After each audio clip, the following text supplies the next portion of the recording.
I just was going to try to do a live when I was going to try to do this a minute ago, and I had moved my desk to the other side of the room, and the lighting was off and everything was off, and so I felt like this was going to be not a good live stream. And then now I'm feeling very positive about it because I'm on the floor.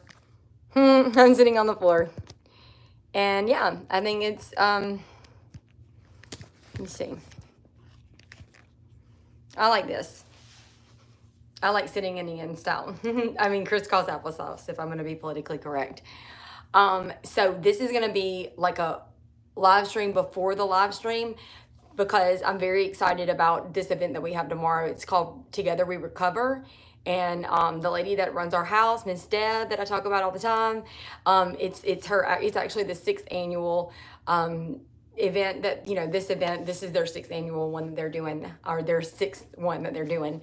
And so I'm very excited about it. There's going to be testimonies, baptisms, music, food, a lot of stuff like that. And so I figured because, I usually, since my channel is recovery based, that's kind of like the focus of my channel ever since that's what I'm doing now. So of course it makes sense that I'm going to have my channel be about that, since before I was doing nothing. So my channel was about me just talking about nothing. But now since my life has a direction, the channel does too. So that's great how that works out. So I figured instead of just having me on here talking all the time by myself, it would be really cool to have, for me to show something, that, is kind of like with the community. It's going to be a lot of people that, like I said, are all in recovery. And I just think that's really cool. And I'm excited to see, what that's all about. And, I don't think that anybody on here is, I don't think that there's many local people that come on to, to these live streams. But, if you are in the area, it's in, I'm not going to give all the details because I don't think anybody is from around here. But I'm glad that I got that out of the way, because normally this is about the time that I have like a, there they are, like I'm telling, like that was like perfect timing. Hey, how's everybody doing? Oh, that was so perfect, because I was literally about to say, like, normally I can get through what I need to say when I need to focus, to say what I need to say before people get on here and start talking. So that was perfect. So now, like, that's really all that I had to say. I have a lot of stuff that I always think about that I want to talk about, but then I get on here and people start chatting, and I love it. And so I just kind of like, respond to whatever questions are being asked or whatever, like, hearts are being thrown at me. But yeah, TGIF, like, who's glad it's Friday? Happy birthday. I really hate that. You know what? I really need to get glasses. Look at, can anybody see how swollen my face is? I have like an abscess tooth or something. It's really bad. Thank you. Did I tell y'all, did y'all see that this was like a feather from one of our chickens? It's like actually a chicken feather from our chickens. Oh my gosh. My day's been wonderful. Can you?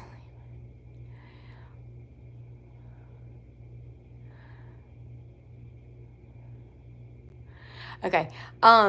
So look how swollen my mouth is. Do y'all see that? It's like an abscess tooth or something. It hurts. Well, it really doesn't hurt as bad as it looks. Why can I not say what that? Hold on, I can't even see that. Does that say Mia? Happy birthday. I'm sorry, I really can't see. Put it in all caps because I really can't say. If it says if it's saying happy birthday to you, if that's what you want me to say. Oh my gosh. Yeah, it is bad. Like, oh, it feels like there's a golf ball in my mouth. Hello. My day was good. How was y'all's day? I went to 2 AA meetings today. Can you say happy birthday? Maya Lee, is that right? Did I say it right? You might have to put the pronunciation on here. I'm just kidding. I'm sorry. I really am not trying to not give shout outs. I just can't see. Your favorite blonde? Oh my gosh. Hey. I wish y'all's faces could be on here too. I think that would be so much fun if we could do these where like I wasn't the only one that was like on here, you know?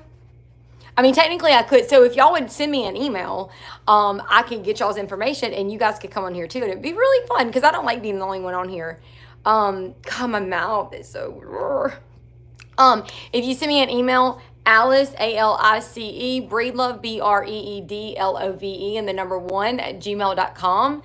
Alice Breedlove1 at gmail.com. Send me an email. Give me your contact info. I will definitely have you join me on the live stream. I think it's so much more fun with people.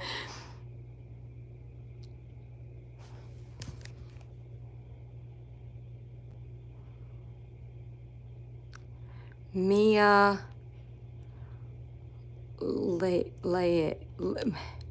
Mia. So why am I not able to read that?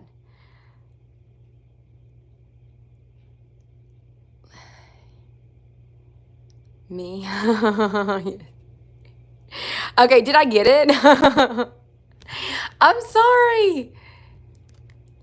Yeah, so AliceBreedlove1 at gmail.com. Y'all should send me an email, and if you give me your contact info, I can definitely like have people on here with me. I think it would be more fun, especially if anybody is okay. Well, let me say this too, real quick. If you since we're I can't see how many this like the okay, that's better.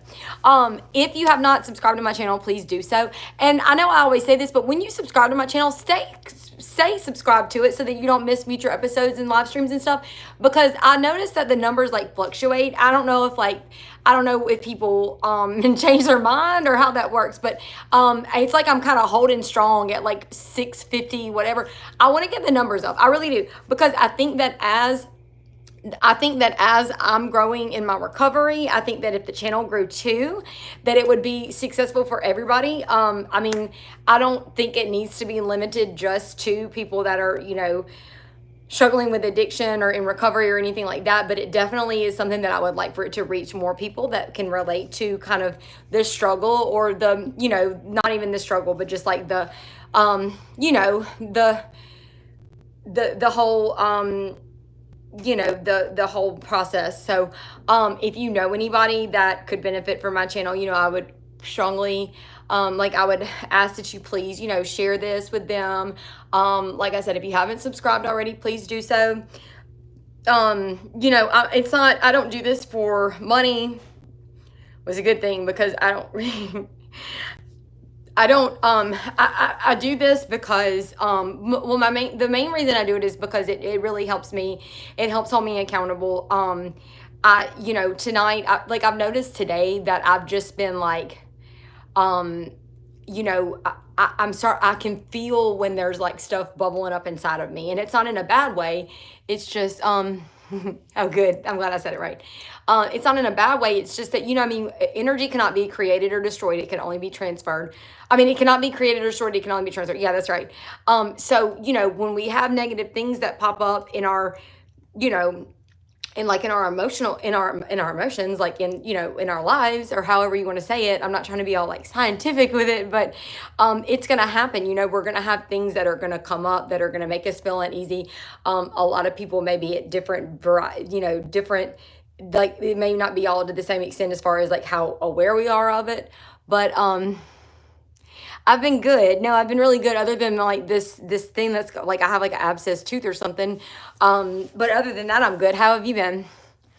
But so what I was saying though is that like, if you're kind of aware, like I'm kind of aware of it, that I'm just like kind of, like I have, just I'm a little more on edge, kind of, but not even a bad, like, I don't know how to explain it, but what I'm trying to say is that that's the main thing that I get out of this channel, is like, it gives me an outlet for coming on here and just kind of like being able to, just be me. And, hello, oh my gosh, hi, oh, you are really my, it makes me so happy. It really does. But yeah, so doing these live streams, having this channel is really a way, like it's something that is like, it's for, I don't say it's for me, like it's like, it's my own. You know what I mean? Like, I mean, I paint and I have things that I do as far as hobbies, but like this is something that I feel like is just personal to me. But beyond that, you know, it's something that I also hope at some point can, you know, help somebody else. I would love to know that there was somebody else. I mean, I wouldn't love to know that anybody's struggling in this world. But given the fact that, you know, people suffer, and that's, you know, kind of a given, I would love it if something that I could share on my channel or something about, you know, this whole deal could help somebody in some way. That's like the ultimate goal, besides, you know, helping me kind of stay sober and stay, you know, like just kind of true to myself, you know. Bring my hands on me. Oh my goodness. I love that I have like my regulars in here. That makes me so happy. Okay, so look, I want to say this, that like this is really crazy. So I went to two AA meetings today. I went to a noon o'clock meeting, and I went to a 7:30 meeting. And I want to, so this is really crazy. So I went to two meetings that they were at different places. And the noon meeting was what they call it, like a birthday, like on the last Friday of the month, they do, you know, we eat, and everybody that has like a multiple year birthday. So if you have like, 1 to however many years of sobriety, you know, we celebrate that, like, you know, together on the last Friday of the month. And then we have like a speaker and everything. And then so that was, so one of the ladies there actually picked up like a 35-year chip. So do you think? Not as much now that I'm not as, I mean, no, I really don't. I mean, I think that was something, I mean, I do. No, my mind has slowed down a lot since I'm in sobriety. My mind is, my thoughts have really slowed down a lot. I mean, I'm always going to be I mean, I always kind of think deep into things, but my mind is so much more peaceful now. It's really not a horrible place to be anymore. Thank God. I didn't realize it was at the time, because I was just so used to it. And I think having 27 thoughts going through my mind all at once kind of kept me from thinking about the things that I didn't want to think about at all. But anyway, so there was a lady that that celebrated 35 years of sobriety today. So that was what was one of the things that happened at the noon meeting. The 7:30 meeting, this is the first time this has ever happened to me. Since I've never been in a meeting where this happened. There was somebody in there that was actually drunk, you know. Do you think, oh, that was the same thing that I said, sorry. There was somebody in there that was actually drunk. And and I have to say, like, and this is all honesty, I think that I benefited more from the meeting tonight where there was somebody in there drunk than the inspiration that I got from seeing somebody with 35 years of sobriety. Because, you know, I'm always going to want to have that's always going to be a goal for me. You know, I would love to be able to pick up a 35-year chip one day. That would be amazing. Or even a 1-year chip or a 2 or a 10-year chip. That would be amazing. But the only way that's ever going to be possible is if I always remember what it felt like to be that man. You know, the way that man felt tonight. Now, you know, like I said, it's very uplifting. It's very inspiring. It's definitely great to listen to a woman say, you know, it's like, well, how'd you do it? Oh, you know, just the people in this room and the big book and my higher power and everything. That's great. And that's inspiring. But I think, you know, it's even more important, or it's equally as important to see and be reminded of the struggle that is so common and so close, you know, so right around the corner all the time when we're, you know, when you suffer from the illness that is, you know, alcoholism or addiction. You know, I mean, there's literally, yeah, no, not really that scared me, just that I could relate to so much. So, you know, the guy was just like, so like, and it's weird because like I had a feeling that's what was going on, because it was like the meeting had just started, and I saw somebody, like one of the guys like ran over there to him and like sat beside him, and they were kind of, I could hear him like talking and everything, and I was like, what is going on? But I had a feeling that's what it was. Like I said, I've never seen that happen in a meeting before. And so, you know, it was kind of like a few people talked first, and then he went to speak, and, you know, he was like, I'm so scared right now. He was like, I want to be sober so bad. He's like, I'm so tired of living like this. And I mean, if he wasn't crying, I think he was. I really do. I mean, you could just hear it in his voice.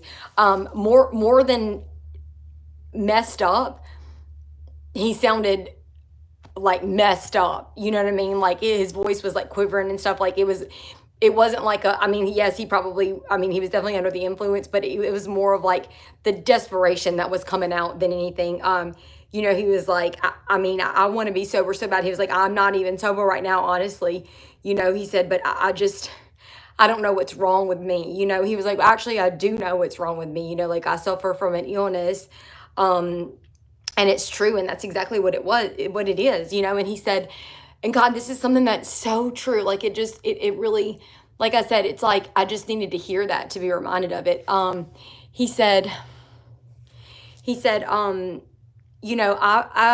suffer from an illness. He said, this is the only illness where, he said, anybody else that gets, the news that they are, when they get diagnosed with a terminal illness, or like a serious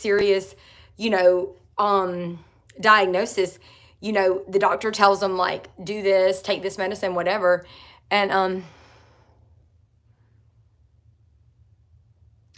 and they do it. He said, this is the only illness where like we do the opposite of what we're supposed to do. It's like, that you're an alcoholic, that you're an addict, that you only have so many more chances before like you're going to die from this. You're going to end up like jails, institution, and death. That's how it ends for us. No, I've been to hell in my mind before, for sure. And I like to think that every day, since then has been more and more like heaven. I don't think it's anything. I know it's not anything at all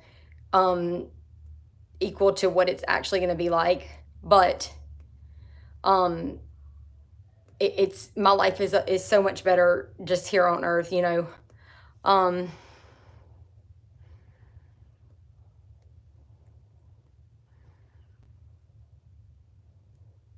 Yeah.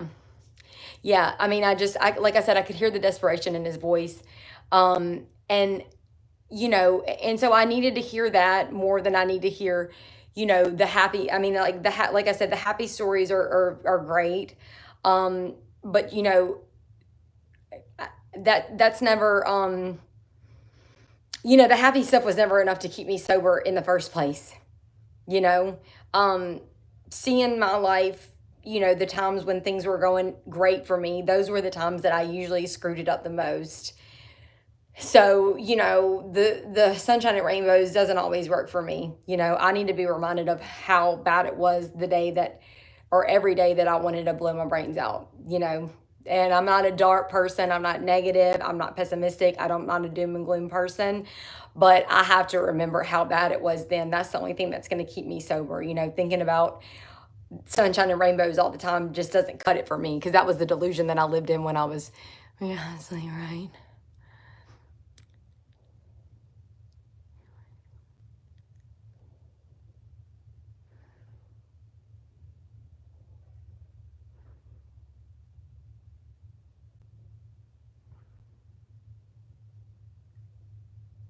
What do you mean by the middle path? What do you mean by that?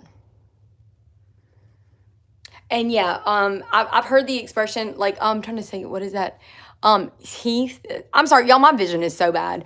The times that I could have, all the times that I could have, should have been dead, all the consequences that I mean, like my life got bad enough, I made it a point to ruin my life to the point where, it made it just very easy to decide that, I needed to do things differently. But, I definitely did not suffer the consequences that I should have for a long time for the life that I was living. Um, well, no, I was saying you should. I don't, that's not really has anything to do with what we're talking about there. I mean, we're kind of talking about like, like other stuff. Yeah, no, I do think it's one or the other. I don't think, I mean, and I definitely think, as far as like, addiction goes. There is no in between. Um, you know, I think that black or white thinking is one of the most dangerous things for anybody, but especially like for an addict. There's this black and white mindset of like, it has to be this or that. It has to be one extreme or the other. I think that's very unhealthy.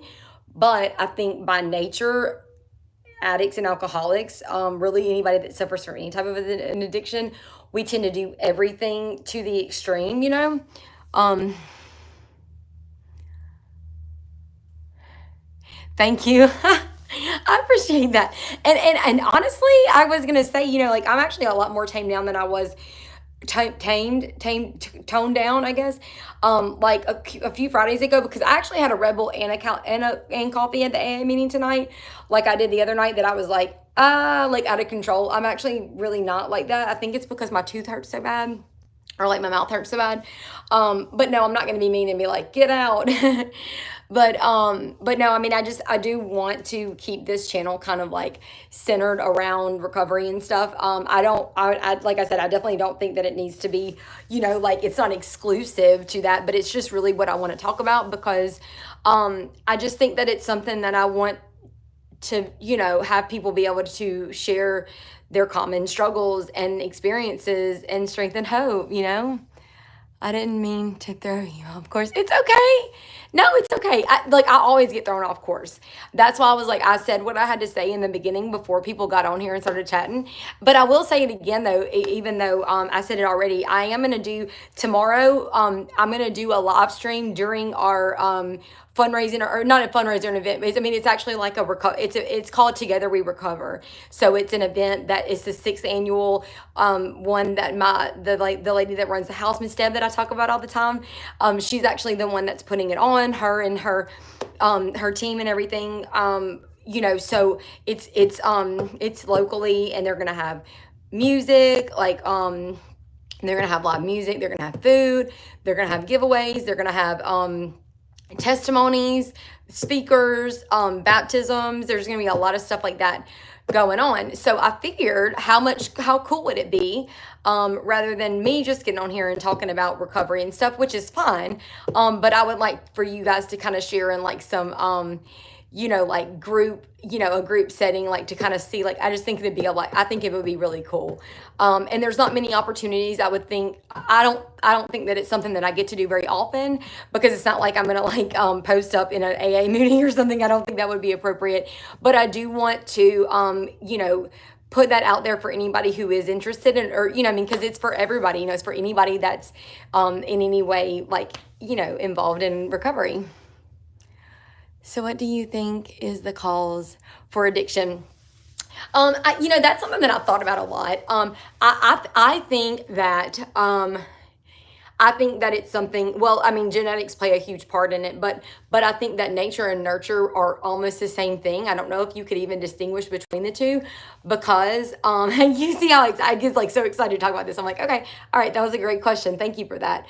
Because your environment is going to be it's going to be like totally dependent on your family system. Like the people that are raising you, if you're being raised by your biological family, they're going to instill in you the same things environmentally that they are genetically, if that makes sense. So like for me personally, like my mom and my dad's side of the family both, my dad's side of the family, or my dad's family, major addiction, like all throughout. Like there was a lot of addiction that was present in his family.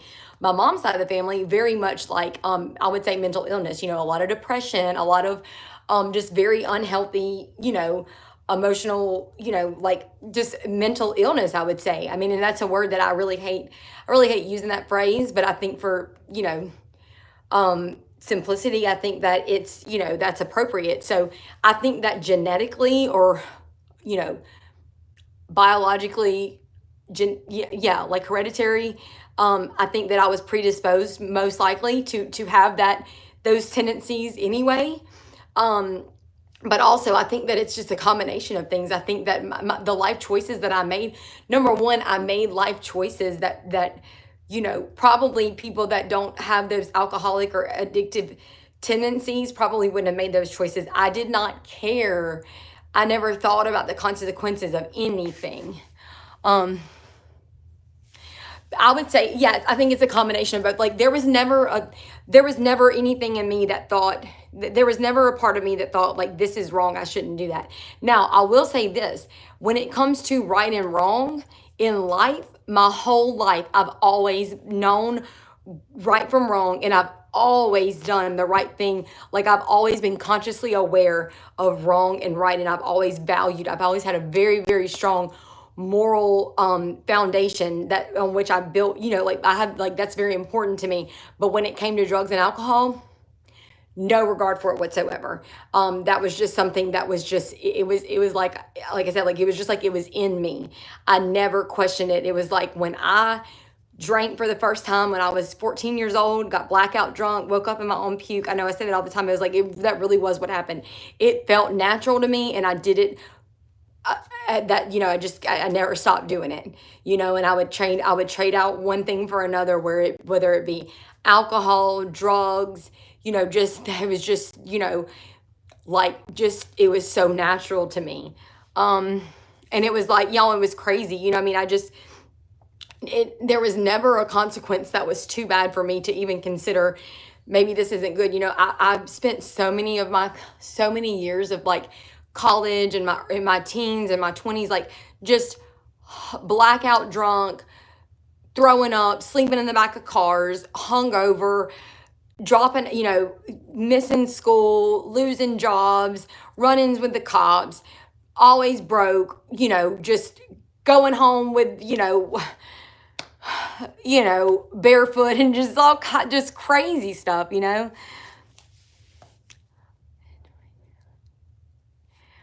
Thank you. Thank you. I'm always going to be honest about it, because I think that, it's something, it's something that I don't mind talking about. And I think that, like I said, that's why I do this channel. I get more out of it than anything else, this is like my time, like this is the thing that's like, it's for me, I feel like, I've just, like I said, like I started this channel, I guess like over a year ago, and I really had no real reason for doing it, besides I knew one day I wanted it to turn into something that might make a difference in some way. And I'm not there yet. I'm definitely not. But I want it to. And I think that it's going to, because I think things, when something is successful, it takes time. Just like my sobriety, I really don't want to say, I don't mind saying, I'm 38. Yeah, I was born in 1986. I'm like almost 40, and and honestly, like, and I'm just like, I don't want to say I'm ashamed of this. I'm not proud of it, but I'm going to say, like, because I want to hopefully reach somebody that maybe is younger, or maybe that, that is predisposed to have alcoholic or addictive tendencies, or that, carries that gene, or however it works, hopefully, because I do think there is that point of no return. And I think that there are a lot of people in this world that may even drink or drug for a little bit, and they maybe catch it before it gets too bad. And maybe they're able to live a happy, healthy life, or maybe they're even able to, drink occasionally, or, I wouldn't say like do drug. I don't think it's ever okay to just like do drugs occasionally, but, I hope that maybe, someone can, see like no, I do. But what I was going to say is that, like, the sad thing is that, like, I'm almost 40 years old, and I have nothing to show for it in this life. Like, as far as, now, I'm not one to put a lot of emphasis on, material things, but this is a material world, not to sound like Madonna. But I don't have a vehicle. I don't have any money in savings. I barely, I live in a sober living home, and I pay rent by the month. by the week, and I'm already like $800 behind, just because I've been living here, and I just got a job, I don't, my credit's wrecked. I just, I'm in the process of going back to school, but I mean, I don't, I have like 4 years. I went to university for like 4 years and never got a degree, just because I just goofed off. And so, I mean, I do think that I still have a lot of life left. I mean, I definitely think that, I think I'm on the right track for sure. But, I have so much potential. Like I've had so much more potential than what my life has to show for it. And it's just something that I never really talk about. I never talk about this, but I have 2 kids. I have 2 kids that I don't ever get to see. My son's birthday was April 13th, and he turned 16 years old, and I didn't even talk to him on his birthday. I texted his dad and said, will you please tell him I said happy birthday and I love him. But my kids don't want a relationship with me, and their dad won't let them. And it's not because I can't contribute it completely or even partially. I mean, I could say partially on, my, drug use. But it really, like, I never got in trouble with the law. Like, I never went to jail or anything like that. Anytime I went to treatment, it was always my choice. But it gave their dad something to use against me. If I wouldn't have went to drug rehab or anything like that, or if I would have kept my life on the straight path, it would have been a lot harder for him to keep me out of my children's life, because I really was a good mother for years. Yeah,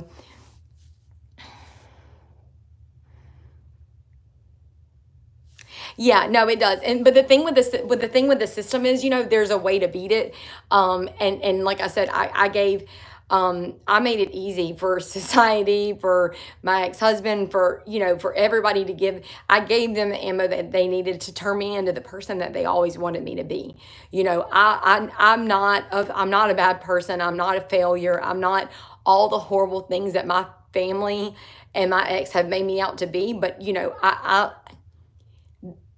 them making me feel like I was that person and me being too weak to know otherwise, it really kind of did turn me into that person for a period of time. And now that I'm strong enough to know that that's not who I am, now I'm still clearing the clearing out the wreckage of what my life has been all these years. And I take full responsibility. I really do take full responsibility for my life.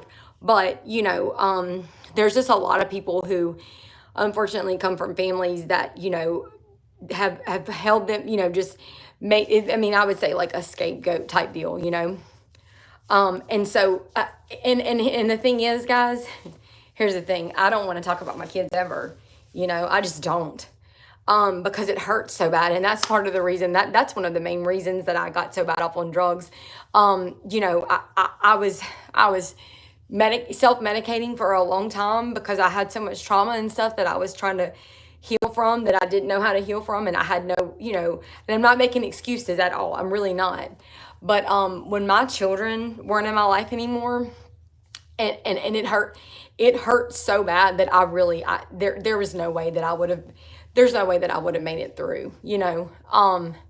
That's the irony in it all, is, like, the thing that kept me and my kids not in my life was the only thing that was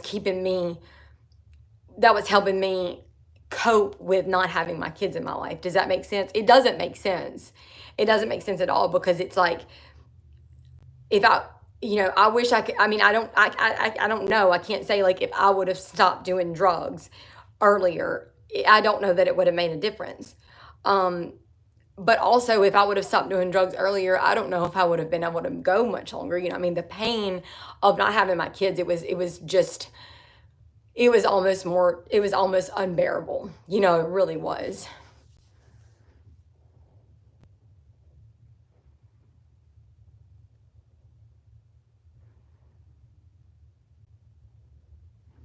It's horrible. It's horrible. And I mean, I just um you know we've got to, I think that a lot of people, I think we have to really just do better.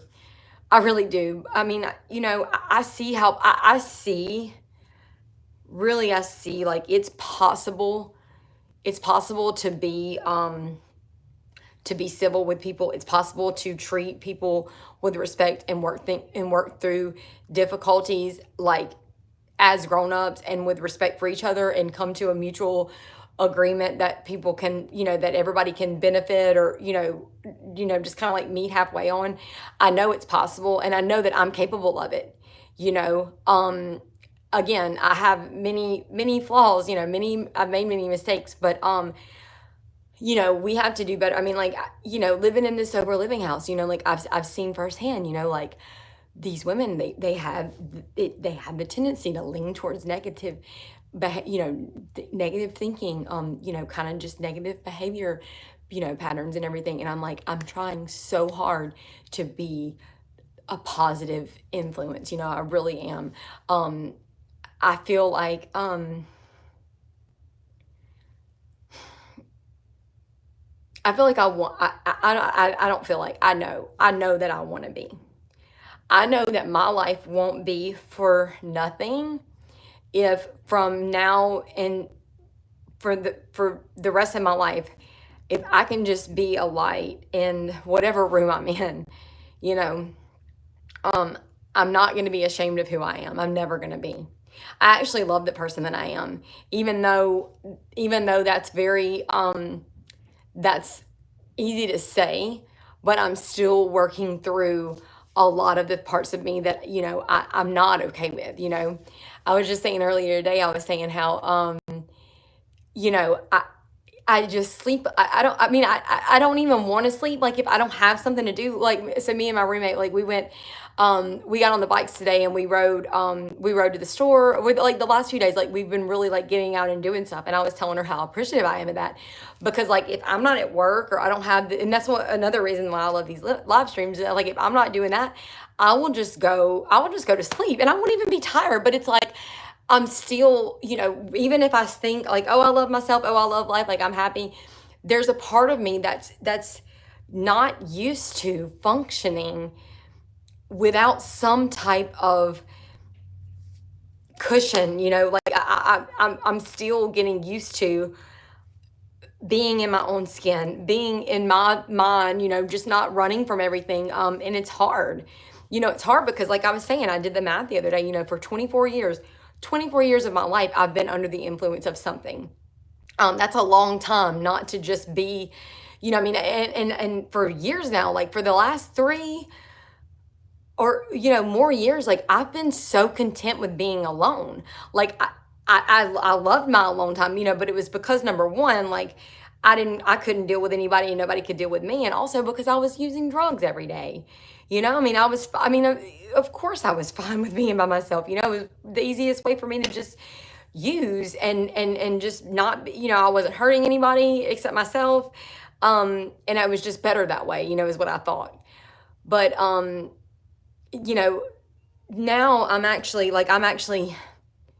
I'm sober, I'm in my own skin. I'm here, facing my own thoughts, facing my own emotions, facing life, challenges, without being under the influence of anything that's numbing numbing it, or softening the blow, or being a defense mechanism or anything like that. And that's an adjustment. And I'm just saying that to myself right now. I'm just reminding myself that, I am doing good, all that, considering all that. What was I I think I was just saying how, like, but like me going to sleep is just, it's the alternative to me. Like I said, just, there's only so many hours of the day that I can spend being okay with me.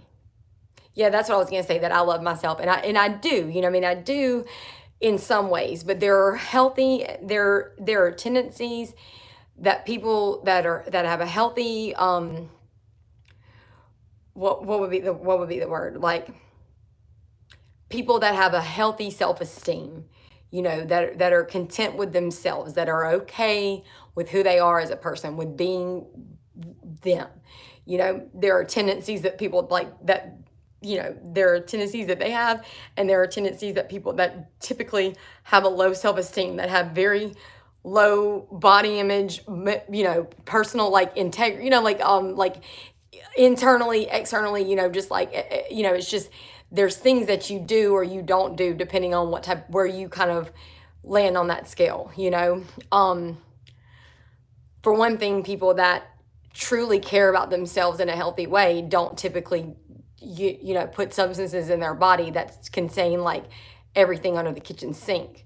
I mean, we're talking about literally a drug that is being made in, you know, you know what I'm saying? Hey, hey.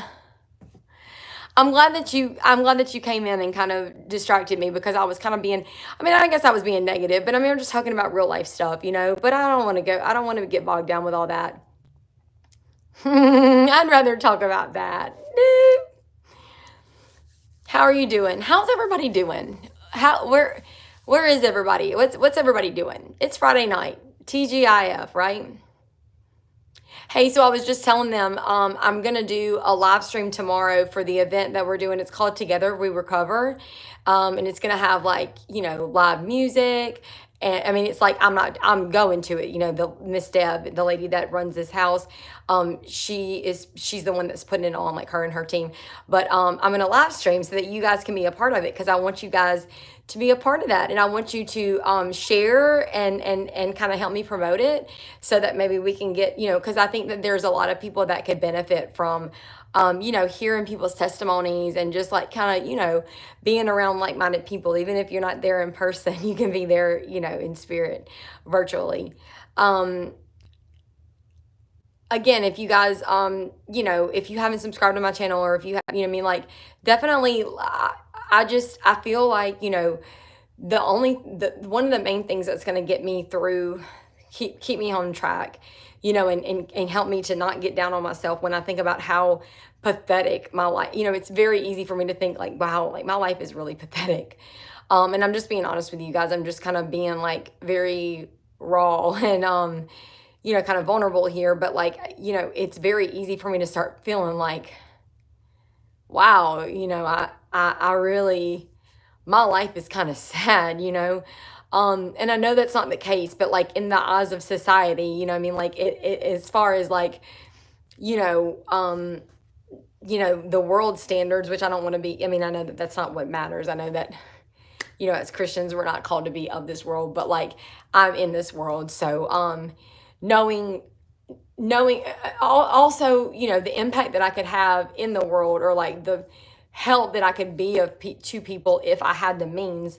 It's really sad to know that I can't, I want to get through the steps and I want to be able to sponsor other people, but I don't, it's gonna be hard for me to have sponsees when I don't even have a vehicle, it's things like that that I don't get bogged down with because I can't, because like one day at a time, but, it's just, it can be, it can be a lot sometimes. So I'm trying, but here's the thing is like, I gotta get this right this time,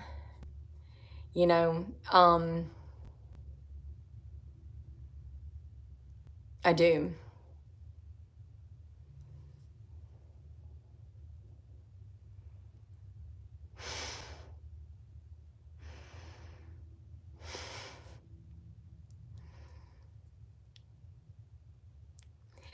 Thank you.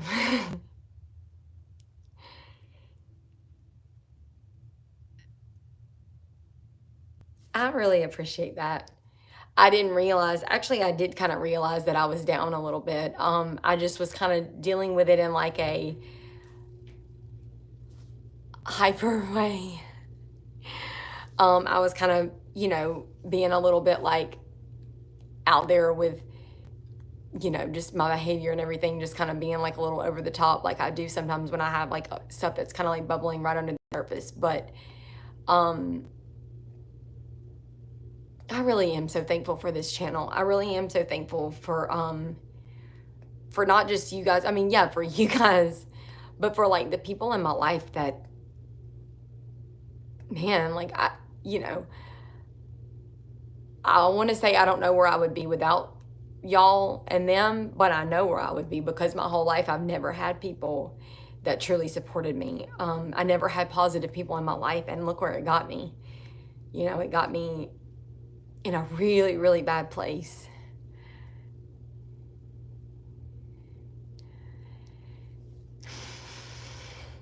Look at my mouth. It hurts so bad. I've taken ibuprofen like 4 times today. I need to cover it up so I don't see it and then think about it and then remember how bad it hurts. And I need to breathe. It's kind of hard to take a deep breath right now. That's another thing about being sober. You know, everything hurts. I mean, like, you know, drugs are bad. They really are. But man, like, I didn't deal with stuff like this when I was using. Like, I was like, you know, I know that's bad to say, but it's the truth. That's why I think it's so important for me to remind myself daily, like, how much I don't want to go back to that, you know, because it's the stupidest thing. Like, I'll start thinking, you know, maybe I'll start thinking, okay, what I'm trying to say is I'll start thinking the small, trivial problems, quote unquote, that I have now are worse than the ginormous elephant-sized problems that were caused by drug use alone, you know, because that's the messed up mind of an addict is like, I'll start thinking that, you know, because like I have a crick in my neck. Well, you know why I have a crick in my neck? From sleeping wrong. You know why I was sleeping wrong? Because I sleep now. Like, I actually have REM sleep where I like dream and stuff. That never happened before, you know, because my body never truly rested. You know, my brain never shut down. That's why everything was so messed up there, you know. I didn't have all these aches and things because my body was constantly in survival mode, you know. My immune system and everything, like, everything was just like, I mean, I was literally like in fight or flight, like, all the time, you know. So all my hormones were out of whack and everything. It was terrible, but it didn't seem like that because that's how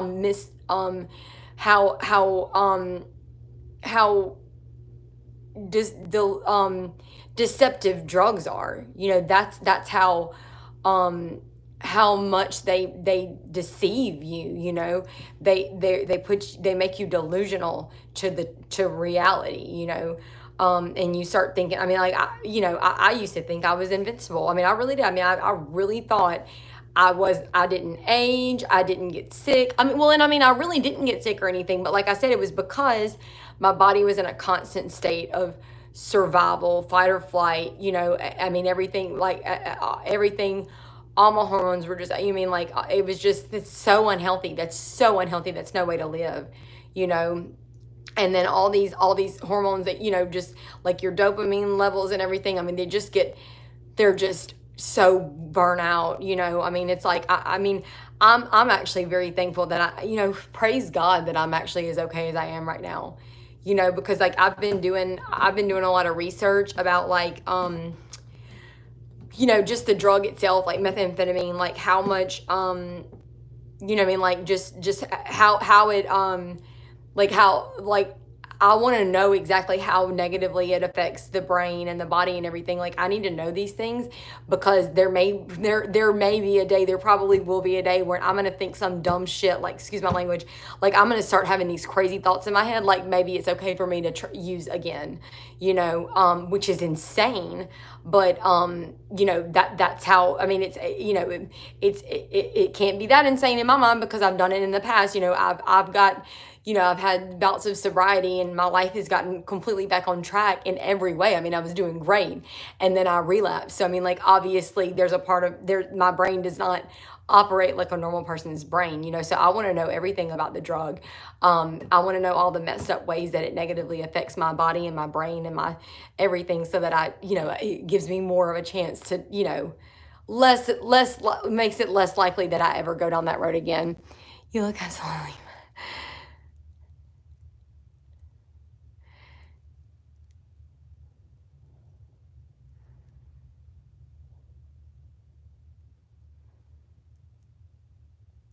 Thank you. Thank you. I need to hear that. I mean, and it really is. It's a miracle that it's a miracle that I'm here right now and that I'm okay. I mean, and that I'm not, I mean, like, um, just to have my sanity back, just to have peace of mind. I mean, that's the thing. That's the real thing with me, you know. I mean, being in my head was a miserable, miserable, miserable place. It really was.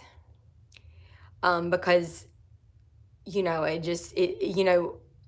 I mean, I've said it before on my channel. I think I've even said it when I was even, in my addiction. But cognitive dissonance is, it's basically like two conflicting beliefs, coinciding in one headspace, just battling it out. It's like, this is wrong. This is bad. This is not reality. This is not the way the world works or your brain works or what is right or what is good or what is up, and then this side going, yes, it is.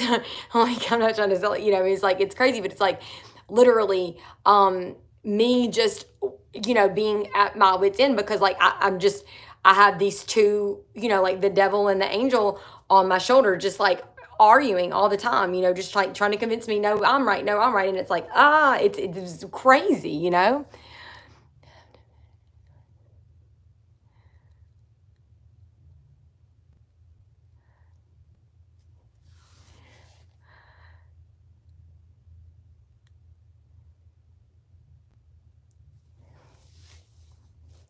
Thank you. Always be honest on my channel. You can always be honest on my channel. Do you see how freely I talk about things? And it's not because I think they're okay. It's not because I'm not ashamed. It's not because I have no shame. I know that the life that I was living was wrong, but I know that if I can talk about it and people can see my progress, see the person that I am and the person I become, in all the ways that my life is better, every way that I'm growing as a person and just being, you know, just the progress that I make. I mean, I don't know, like, I'm not really with the words tonight, but you know, I have to, if I'm gonna ever inspire anybody else, I have to be rigorously honest about like where I am and where I was, and it was a really bad place. And I want people to be able to be honest on my channel. I want people to be able to say like, I'm struggling, because here's the thing, I may be a lot of things, but you know, I'm not fearless by any means, but like I was not afraid to pick up that phone after how horrible I've been treated in institutions and medical facilities and by EMS and by cops and by, all these people. Like, I've been in some very, very bad situations, but I still was not afraid to pick up the phone when I knew I was at my wit's end. I was at rock bottom. I didn't want to be alive anymore. I didn't know it was so bad that I didn't know what I was capable of as far as not wanting to be alive anymore. And I knew I had to make that call and I knew I had to get help. But there are some people, I'm afraid, that don't have the courage that I had, that may not, maybe but the thing is, like, the people in my life that judged me the hardest, that made it so difficult for me to be myself and to, do the things that I needed to do to get my life back on track. Those people they left me, they deserted me, they abandoned me a long time ago. So there may be people out there that think I could never make that phone call. I can never go to a psych ward or go to rehab or say that I'm thinking about taking my own life because what would people think? And then not just that, but there are a lot of people that will judge you negatively. You know what they would think. What people are going to think that don't understand, that don't get it, that have never been in your corner to begin with. So I want to be able to I want people to be able to have a place where they can go to talk about those things. So where they can see with their own eyes that like it is okay, as cliche as it is, it's okay to not be okay. You know what I mean?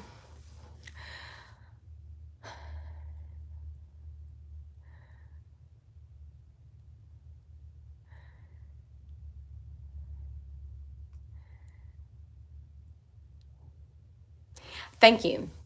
Thank you. And thank you to everybody who comes, you know, who supports this channel and supports me and always says such kind, you know, I mean, there was like 2 live streams. There was probably like 2 times that I had people in here trolling, and those people that never happens anymore. You know, like I don't have moderators or anything like that. Like it doesn't matter to me because I just want, do you know that there's actually people that have watched my live streams that were trying to like get dirt on me, like that wanted to see if they could hear me say something about where I went or who I was with or something so that they could like, just like messy people. And I think, you know what, that's great because they're going to have to listen to me talk and you guys talk, and they're going to have to see what they don't want to see, which is who I really am, the good and the bad.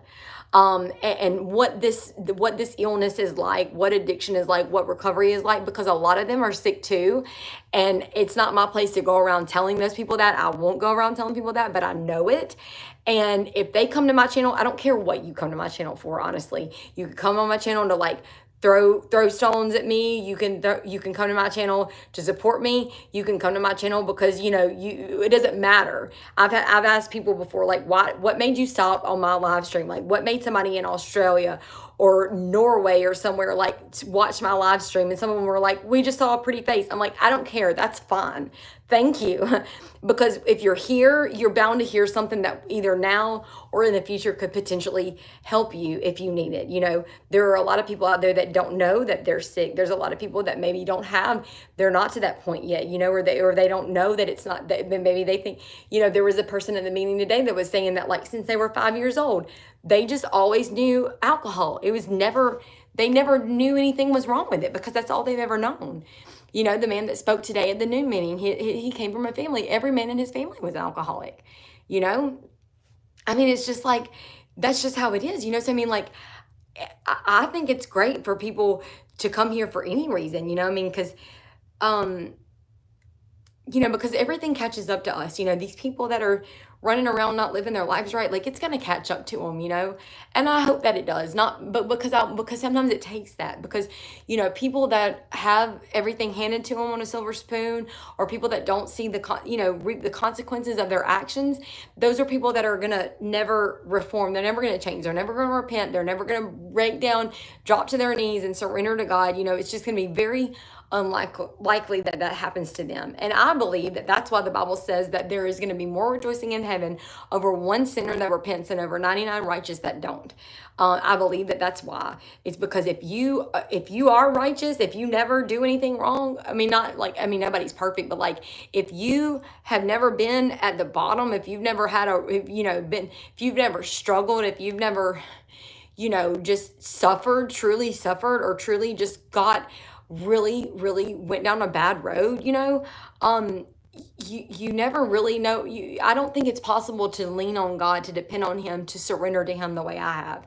And I only did that because it was absolutely life or death for me. God pulled me out of a very, very, very dark place. When I'm telling you, drug induced or not, I thought I was in hell. I really, really did. And I need for you guys to hear what I'm saying. I mean, I saw it. Not only did I see that I was in hell, but I thought for some reason that I really thought that the door was about to shut forever and I was never going to be able to escape it. And eternity is a long time to spend in hell.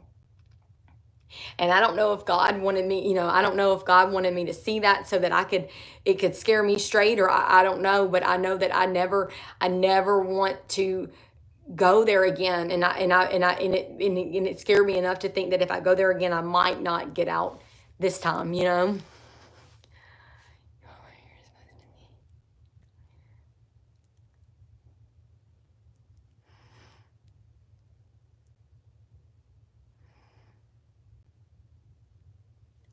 I love that. And I love you so much. I love you so much. And I love that I'm a cheerleader too. I really am. I want to see people succeed. I really do. I could say a lot of not good things about me. I could tell you a lot of things that I've done that weren't good, a lot of mistakes that I made, a lot of qualities that I had that are not good qualities. But I'm telling you, there's one thing about me, I promise you, I want to see the people in my life succeed. I want to see people that aren't in my life succeed. I want to see people grow and be, yeah, I want to be a cheerleader for everybody, and just, I know what people are capable of, good and bad, but I know that people have more good in them than they do bad. And I know that when you believe in people and when you support them and you show them love and you expect the best out of them, um, not, I mean, like, believe the best in them. Like, they will rise to the occasion. People will be exactly who you expect them to be. If you believe in, I mean, and that's the thing, we don't want to put unrealistic expectations on people. We don't want to expect too much of people as far as like what we need or want from them, because it really just sets us up for failure or disappointment. But like, believe in people when you have when you have no stake in it. Believe in people just because you know that they're capable of it, and then you get to, what you get from it, the reward that you get is just getting to see somebody be a better person than they thought that you. I've seen people be surprised. I've literally seen people be surprised by how much better they were than what they thought they were. And that's one of the most rewarding things ever. Because people will become the person that you continuously tell them that they are. I am proof of that, because my entire life I was told I was nobody. I was told I was nothing good. I was unorganized, irresponsible, a mess, a failure, a loser, late for everything, quit for everything, just nothing good. I talk too much, I'm too loud, I'm too hyper, I'm too this, I'm too that. I was all too much of the things I shouldn't be and not enough of the things that I should be. And I became that person. And then when I realized that I wasn't, and I started to find out who I really was, those people that made me feel that way, they abandoned me. And that's really what changed my life. I really believe was not, so I am proof that you become what you are constantly told that you are, especially by the people who have the most influence in your life.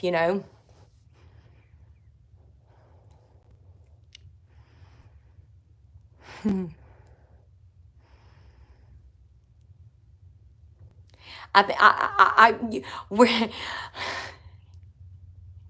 I love this so much. Thank you. Thank you so much. This has been so good for my soul. This has been so good for my soul. I needed this. Um, I was gonna say, this light is kind of in the way. Yeah, I was gonna say, I don't even know if there's anybody else in here, but that's good enough for me. Because where two or more gather, there Jesus will be, you know. And I feel like Jesus is all over my life. I feel like he has, I know he is. I know he is, because it doesn't matter how far down the ladder we fall, when we call out to him, he always comes to our aid. He always does. I do believe that my life had been so entangled in sin. I had gotten so far away from the truth that it was really hard for me for God to hear my prayers. I do think that contact, that the connection that we had was it was almost non-existent because of my life, because of the sin that I had in my life. Um,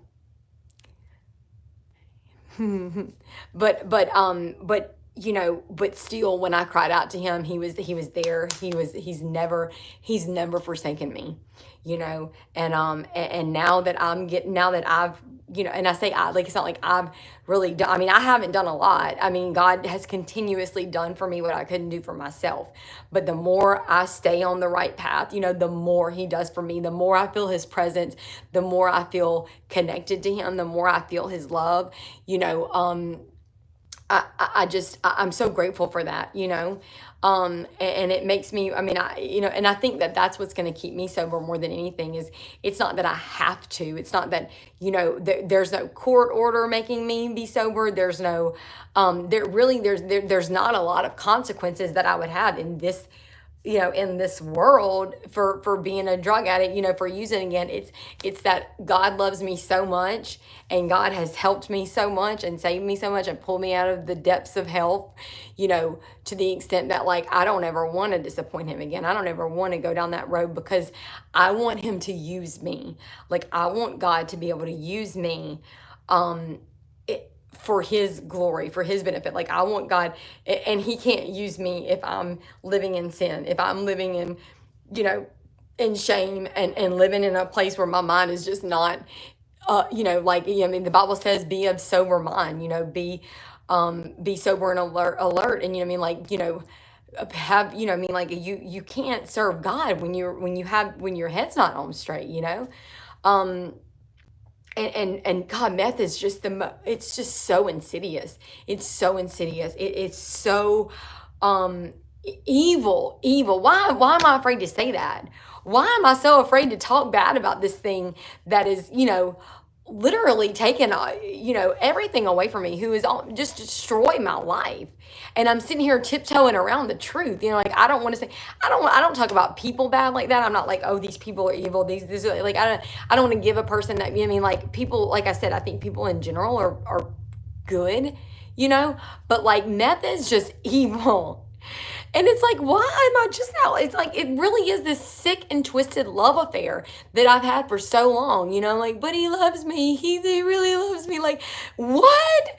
No, the meth has destroyed everything good in my life.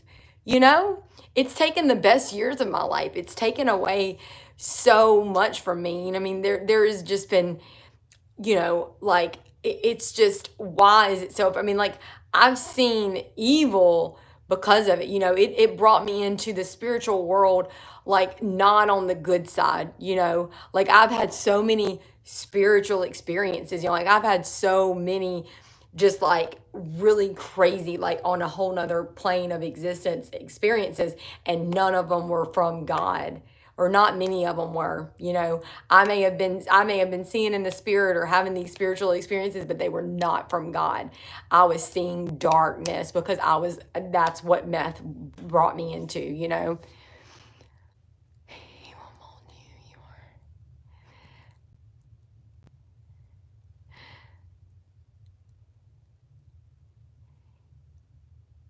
you.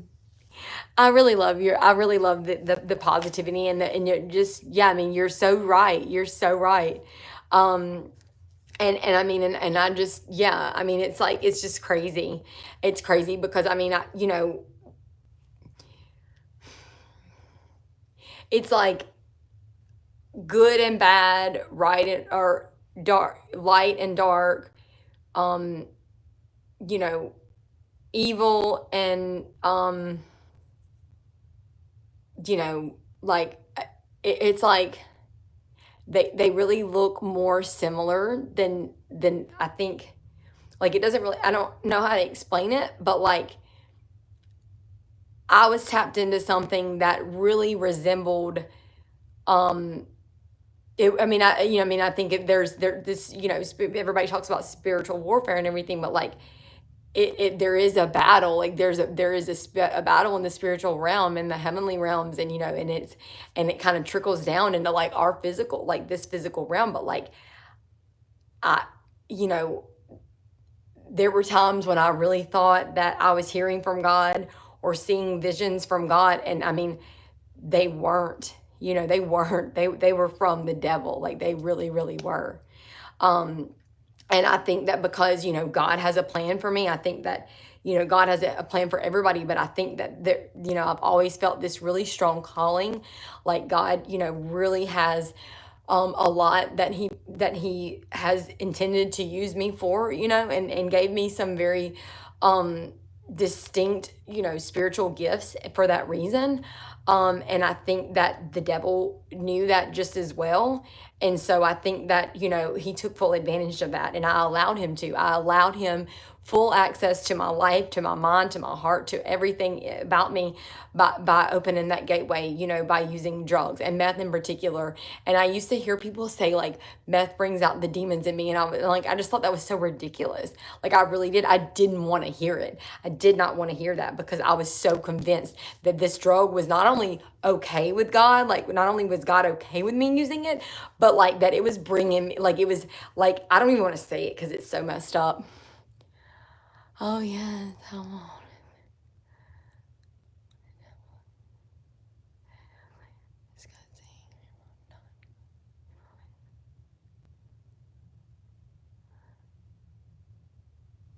Amen. Oh, and I mean, and I know I say this all the time, but I'm going to say it again because I think it's very important. Really, it's important for me, like for my conscience, to get this out here. But like I've left the videos up on my channel. Like I hope that people, because you know the thing with YouTube is it'll like it'll suggest different video. You mean like it when people go to my channel, it'll show, you know, like certain, like not random, they're not random at all, but like it'll show different videos. So if somebody goes to my channel, depending on what their search history or like the algorithm, whatever, like they could click on a video that could be for me when I was using talking about these spiritual things, and it's gonna be like all jacked up, you know. And I just have to pray that God will never allow anybody to hear anything on my channel that is not from him, that they would be influenced by it. Because the thing is, I think it's important for me to leave that stuff up there as messed up as it was, because I think it's important to show how messed up I was, you know. But I was very, very confused, and very much being, you know, deceived by the devil. And like I said, it's not like, I mean, the devil's not, he doesn't have that much authority. He doesn't really have much at all. I mean, besides what we give him, you know. And I'd given him full access, and I'll tell you what, I'd given him access to the really the most important thing, and that was my mind, you know. People that are influenced by worldly, fleshly desires, you know, people that have issues with porn or sex addictions or, you know, lust or anything like that, any of those things, they know it. They know that that's, you know, sin. It's from Satan, or it's not from God, or it's a fleshly desire or a worldly desire. They know that. It doesn't mean that they don't struggle with it. It doesn't mean that it's not, that they don't feel powerless over it, but they know what it is. But I let the devil in my mind. And how do you know what you don't know? Does that make sense? Like how did, like I didn't know that I was being deceived, because that's what deception is, you know. And the devil did not, you know, he didn't do anything that I didn't allow him access to, you know.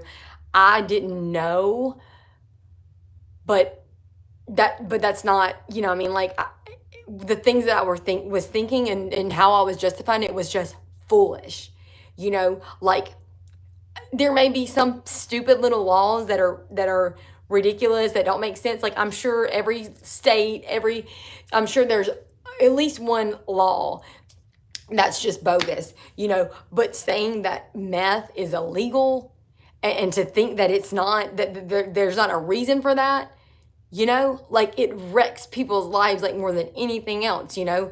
Like it's just, it's more destructive. I mean, it's just, it's evil.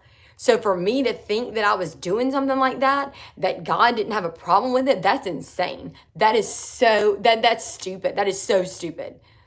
And now that's how deceived I was, you know. And honestly, like I said, like I was hurting really bad, and I leaned into God as much as I could.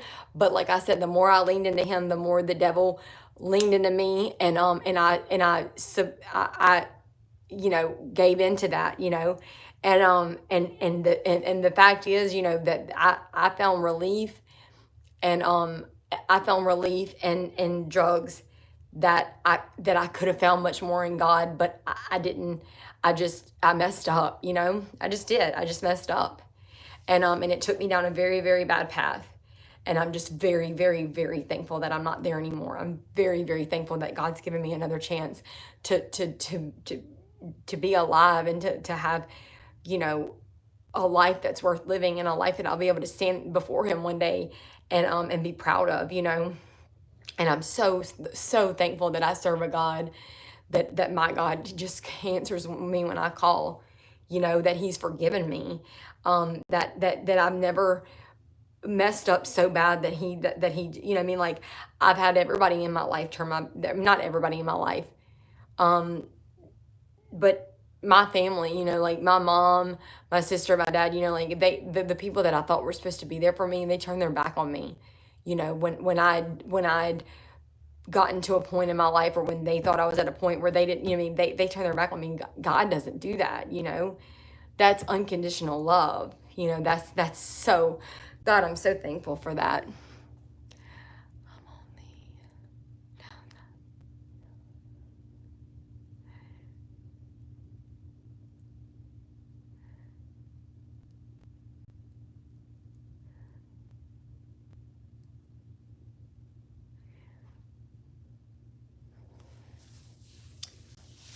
Well, I hope I have many years left in me, and that's something that I didn't think I would ever say again. I didn't think, I mean, y'all know this. I sat out.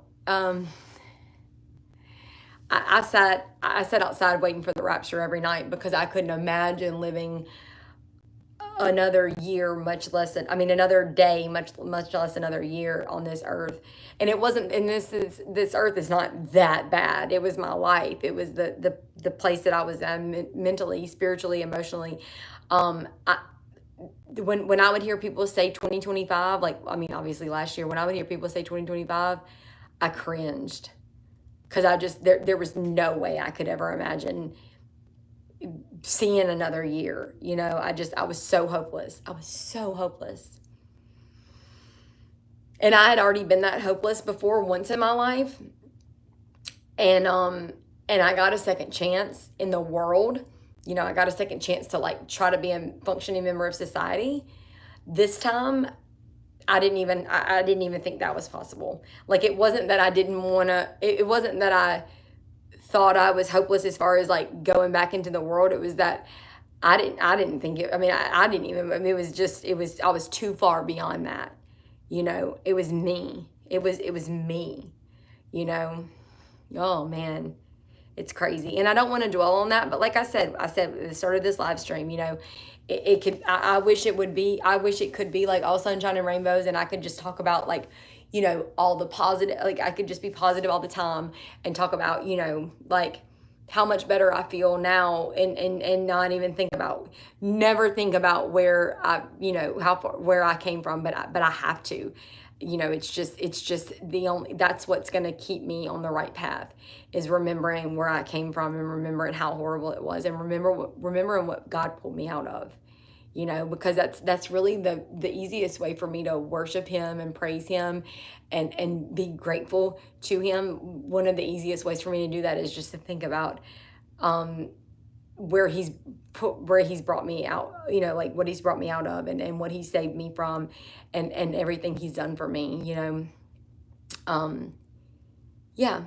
And I think that's part of my testimony. I hope that that's something that's going to, I hope that that's something that God is going to use me for, because I know that he's used people, to impact me in my life, and so I want to do that too. I want to be somebody that he can use to reach other people, because I know I'm not the only person that's ever felt helpless and hopeless out there, So this has been so good for me, though. This has been such a good, oh man, it's been therapeutic, And I'm not going to put the pressure on myself that I used to, like, I'm going to do this every night. I'm going to do this every night. Like, it doesn't matter. Like I said, I'm doing this for me, because, the more I grow, the more likely I am, the better position I put myself in to help somebody else,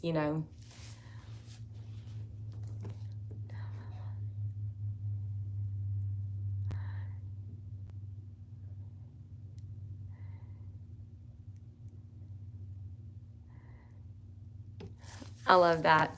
Thank you so much for all your kind words, and not just kind words, but your inspirational words. And just thank you so much for being on my channel, and being supportive, and being such a light. You always talk about light. Like, thank you so much for being a light on here, and for the good conversation. And it's like, for listening. Thank you so much for listening to me. So I really appreciate that. And anybody else that's been on here, I appreciate you guys being a part of this as well. Please join me tomorrow for the Together We Recover. It's going to be from 11 to 2. I'm in Central Time Zone. And I really think it's going to be good. We have spoke so highly.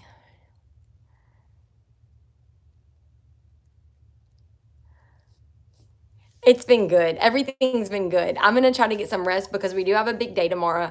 But everybody should join me tomorrow. I'm going to be streaming live for our event. I hope to see you all there. I don't know if I'll get on there exactly at 11 because we'll probably be helping set up and everything. But I would say around lunchtime, I'm going to be, I'm going to try to catch as much of it as I can on film, or on the stream, so you guys can be a part of that. I want to you guys to share that with me. It should be a positive thing. So yeah, you guys just please like this video, share this video, subscribe to my channel, check back on tomorrow for that live stream, and I do appreciate so much. I do appreciate everybody being a part of this channel, being, the people that come on here every time. You mean so much to me. And I just love you guys. I love you guys, and I love, I love seeing the same familiar names on here. It just means so much to me.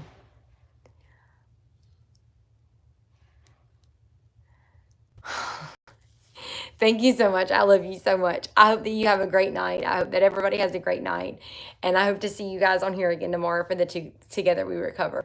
I love you guys. Thank you so much. I can't say that enough. Yeah, have a good night, and I will see y'all tomorrow. Thank you.